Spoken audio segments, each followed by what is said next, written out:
Am I wrong for leaving a first date because his mom came along? So I'm 21 female and went on a first date last week with the guy I matched on Hinge. Let's call him Jake, 25 male. We've been chatting for a few weeks and he seemed like a solid guy. Funny, good taste in music, and even remembered I loved Italian food. He planned the day at this nice little spot in Dallas, which I thought was sweet. I show up and everything's fine at first. He's already there, we hug, and he even complimented my outfit. But like 5 minutes later, after I sit down, this older woman walks in. Jake stands up, waves her over, and says, "This is my mom." I thought I misheard him for a second. She sits down at the table, all casual, and starts introducing herself to me like this is normal. Meanwhile, I'm sitting there, trying to figure out if I'm being pranked. I kind of laugh nervously and say, "Oh, I didn't know you were bringing anyone." And he goes, "Oh, she just wanted to meet you. Don't worry, it's not a big deal." But it was a big deal because she didn't just stop by to say hi. She ordered wine and stayed. The whole time she's asking me these personal questions about my job, my family, even if I wanted kids someday. It was like an interview, not a date. Jake barely said anything. He just smiled and kept nodding like this was all normal. After about 20 minutes of this, I couldn't take it anymore. I said I wasn't feeling great and needed to leave. I texted him later saying I didn't think it would work out and wished him well. Now I kind of feel bad. My roommate says I did the right thing because honestly, who brings their mom to a first date? But my coworker said it was rude to just leave and that maybe his mom was just super close to him or nervous for him or whatever. Was I wrong for walking out? Yikes. I mean, in a lot of cultures, you guys, in a lot of religions too, a lot of the times when the parents or when the two people are trying to, talk or go on a date, chaperones come with, like my religion, I'm Muslim, like technically as a man and a woman, you cannot just be sitting somewhere talking like it's, like the woman has to bring someone and usually the man brings someone too. So it's not really like that odd, but it's a bit, I don't know. Would you guys? I don't know. It's not like it's not a foreign concept to me, but I would see why she would be freaked out, especially in these days, especially like if you live in the West, it's a bit of a, weird thing for someone to bring their mom with them. Top comment, you're definitely not in the wrong here. Bringing his mom to a first date without warning is a major red flag. First dates are about getting to know each other, not being grilled by someone's parent. You politely excuse yourself, which is a fair given the situation. Don't feel bad. You dodged an awkward future. I guess so. I mean, it's not like she said, "Oh, hi, like I was in the area," and my son told me like you guys were at this restaurant, and I just wanted to say hi. Like she didn't even say that. She just sat down asking her all sorts of 121 different questions. So I guess it is a bit awkward. I don't know. What would you guys do? Am I the a-hole for not wanting a closer relationship with my deadbeat father's family or the children he had after me? My deadbeat father died 11 months ago. I, a female, only met him one time in my life. I was A and he showed up at our house yelling and cussing at my mom and calling her all kinds of demeaning names because she continued going after him for child support. When he saw me and told me he wished he'd forced mom to abort me and he was tired of paying for his mistake. Of course, this wasn't a great first and only meeting, but it left a lasting impression on me. Should I also mention he stayed with my mom throughout the whole pregnancy and only left her when she went into labor with me? Or how about the fact that he admitted that the day he stayed because the sex was good, he wanted to make the most out of pregnancy intimacy? Yeah, that's not the kind of stuff you want to hear from a guy who created you. My father's family were not all that present in my life growing up. There were some moments when they'd show up and it was essentially to make themselves look like involved family members who didn't turn their backs on me because their brother, didn't want to know. But that was very infrequent. Even cousins would ignore me or pretend to not know who I was most of the time. I accepted this. For a while as a young kid, it stung, but that's life sometimes.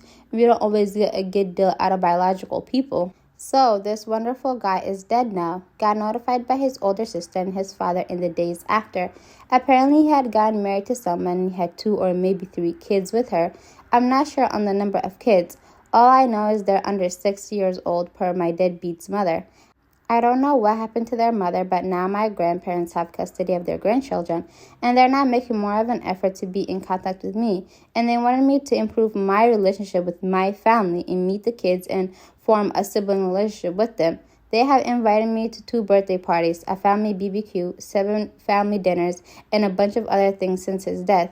I have said no to all of them, and I made it clear that I was not interested in a closer relationship or meeting this guy's kids. I ended up blocking them, and I figured this would be the end of it. It was for a while.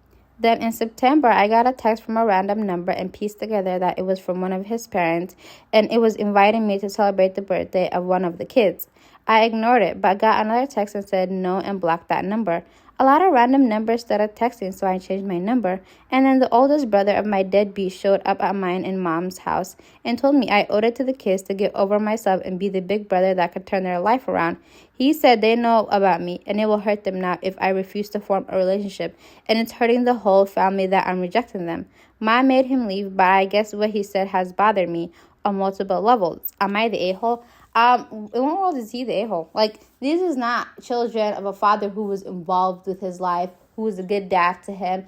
And, like, no matter what goes between two people, why would you turn around to an 8-year-old child and say, yeah, I wish I told your mom to abort you, and I wish you never lived, and I wish, like, I wasn't being punished for my mistake. Like, that's such a disgusting thing to say to an innocent child. Like, it's so weird. And I think they only want him now because now that he's older, he's 18, he's going to be, like, he is an adult technically, so they can get help, either financial help, or he can be babysitting, be on babysitting duties. They want his help, because if these were adult kids or teenage kids who didn't require a lot of work, I bet you, how much do you want to bet? Like, that they wouldn't contact OP, that they wouldn't ask anything from him, that they wouldn't care if he knew his siblings or not. They just wanted help. They just want help. They just want either, for him to financially support them, because he's going to be working soon now that he's 18, or for him to be on babysitting duties. I would say no. If anything, bury the kids that y'all are talking about with their dead dad. I don't care. I'm not talking to no kids of a father who didn't even want me. Am I wrong for telling my parents they aren't deserving of being grandparents? My parents had 3 kids. They had twin girls and lost one of them when they were only 11 weeks old. And then they had me 4 years later. I grew up in the shadow of my living sister. She was their favorite, and they could never shut up about her.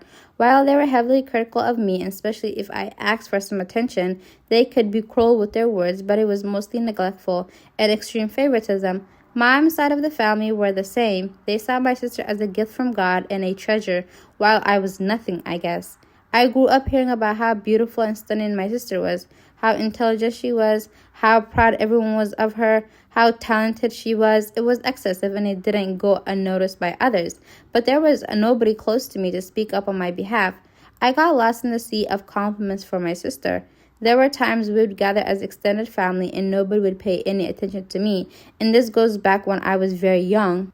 My parents grew more critical of me when I interrupted anything. There was a day I got super violently sick in school, and my nurse called them, but they had both taken sick days, kept my sister home from school, and had a family day. So getting that call from the school nurse pissed them off, and when I was picked up at the end of the day, I was called names and told it's rude to interrupt people. I was also told it was why I would never be included in days like that.